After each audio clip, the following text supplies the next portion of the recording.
Good morning, praise the lord. ઈશ્વરનો આભાર માનતા આવો ફરીને એકવાર પ્રભુનું વચન જોઈએ, અને ખાસ કરીને મા બાપ અને સંતાનો ભાગ 8ની આ શ્રેણીમાં આજનું વચન જોઈએ. એવી પણ એક પેઢી છે કે જે પોતાના બાપને શાપ આપે છે અને પોતાની માને આશીર્વાદ દેતી નથી. નીતિવચનોનું પુસ્તક તેનો 30મો અધ્યાય અને તેની 11મી કલમ, પરંતુ 11 થી 14 સુધી જોવા માટે પ્રયાસ કરશો. આજનો વિચાર ખ્રિસ્તમાં અતિ પ્રિયવાલા મિત્રો, પ્રભુ ઈસુ ખ્રિસ્તના પ્રેમી મધુર નામમાં આપ સર્વને સવારની પ્રેમભરી સલામ.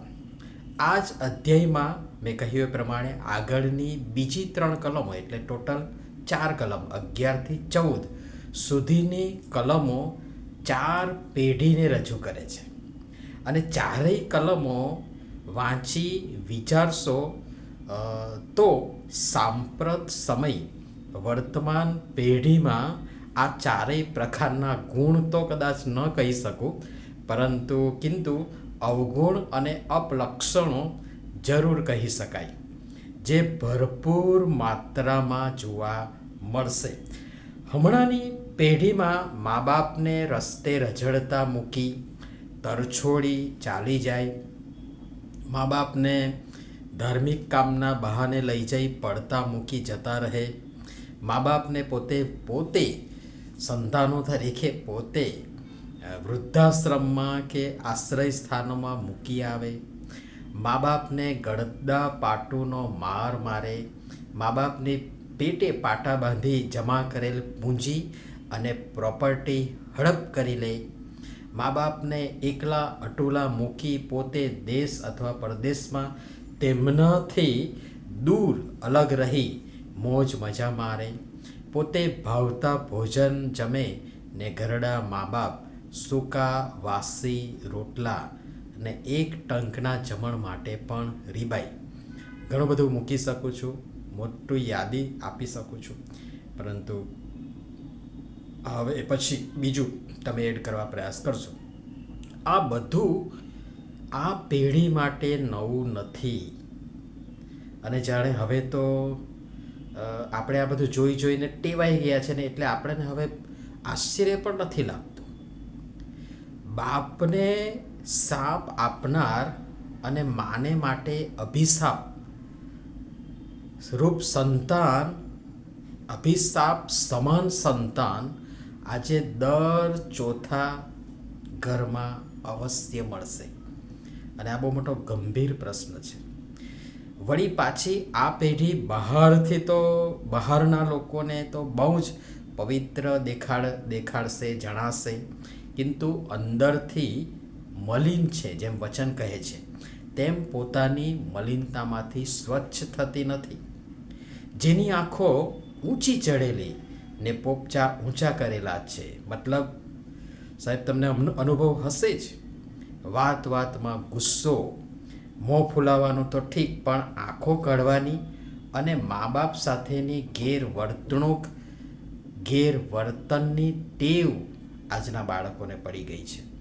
જેમના દાંત, વચન કહે છે, જેમના દાંત તરવાર જેવા, જેની દાઢો ચપ્પુ જેવી છે, જેમના માટે કોઈનું પણ પડાવી લેવું ને ખાઈ જઈ ઓળકાળ પણ ન થાય એમ હજમ કરવું સાવ સામાન્ય છે.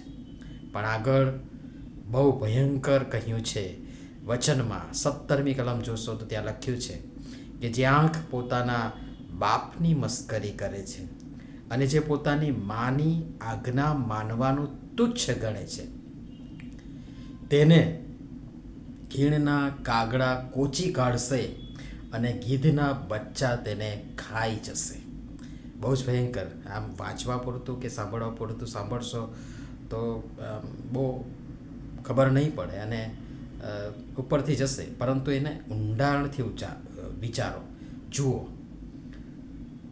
મતલબ કાગડા ક્યારે કોચે ને ગીધના બચ્ચા ક્યારે ખાય? જ્યારે જે તે જીવ, જેમાં પશુ પક્ષી પ્રાણી જનાવર માણસ બધા જ આવી જાય, એના શરીરને ફેંકી દેવામાં આવે, અથવા તો એવી જગ્યાએ જેનું કોઈ વારિસ ન હોય, લાવારિસ, અને તે એવી અવાવરૂ જગ્યાએ આવી પડશે કે જ્યાં તેના શરીરને સાચવીને અંતિમ વિધિ કરનાર પણ કોઈ ન હોય. બાપરે, આ પ્રકારની બિહળ લાગતી ખીણમાં આજે વધારે ઊંડા નથી ઉતરવું. બસ આટલાથી આપણે જો સમજી જઈશું તો એ ઘણું છે. સમજો, આપણને જેમ આપણા મા બાપે જન્મથી માંડી આપણે પોતે કરતા થયા ત્યાં સુધી આપણને સાચવ્યા અને આપણું બધું કર્યું. એવું તો આપણે નથી કરવાનું ને બસ આપણે એમને થોડો સમય ને પ્રેમ આપીશું ને વાલા, તોય એમના માટે બસ છે. બાકી વિચારો, રાતોની ઊંઘ આપણા માટે આપણા લીધે એમણે હરામ કરી. ઘડી ઘડી જાગી અથવા તો સતત જાગી આપણા બળોતિયા બદલ્યા કે પોતે ભીનામાં સૂઈ આપણને સૂકામાં સુવડાવ્યા. એવું તો આપણે નથી કરવાનું. થોડો પ્રેમ, થોડી લાગણી, થોડી હૂંફ, થોડો ભાવ, થોડી સંભાળ ને તમે તેમના પ્રેમથી ન્યાલ થઈ જશો. પ્રભુ આપણ સંતાનોને એવા બની રહેવા સહાય તથા મદદ કરો. નમીએ પ્રાર્થના કરીએ.